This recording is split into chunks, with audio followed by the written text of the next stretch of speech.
জামাই ধরেছে বায়না, রোজ রোজ তরকারি দিয়ে ভাত খেতে সে আর চায় না।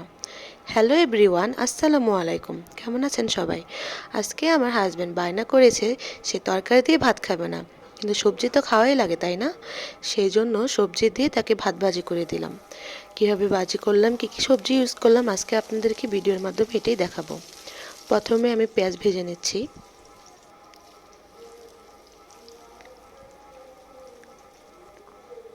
পেঁয়াজটা ভালো করে ভাজা হয়ে গেলে আমি এখানে ছোটো ছোটো করে ফুলকপি কেটে দিয়ে দিলাম। সবগুলো সবজি আমি আগে কেটে রেখেছিলাম। এখন আমি ক্যাপসিকাম দিয়ে দিলাম। আমার হাজব্যান্ড ক্যাপসিকাম খেতে অনেক পছন্দ করে। একটু লবণ দিয়ে দিলাম।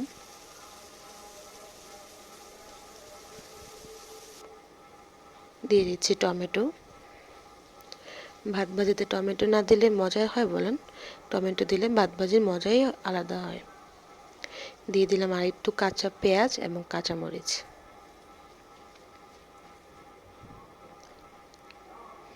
সবগুলো ভালো করে নেড়ে চেড়ে একটু ভেজে নেব।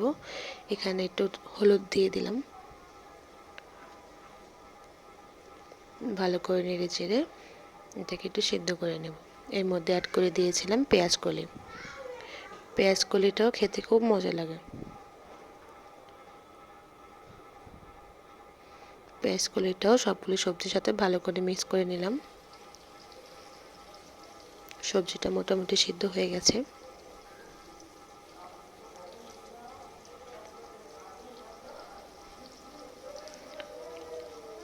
আমি এখন আগে থেকে রান্না করা ভাত দিয়ে দিব।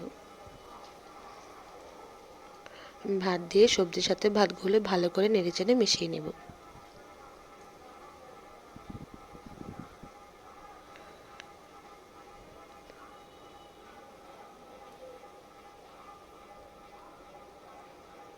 এর মধ্যে আরেকটু লবণ দিয়ে দিলাম।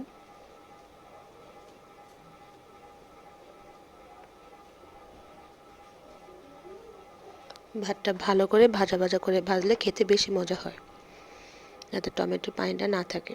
সেই কারণে বেশি করে ভেজে নিতে হবে। মোটামুটি ভাজা হয়ে গেছে। এখন একটু ধনিয়া পাতা অ্যাড করে দিচ্ছি। ধনিয়া পাতাটা দিয়ে ভালো করে আরও মিশিয়ে নিচ্ছি।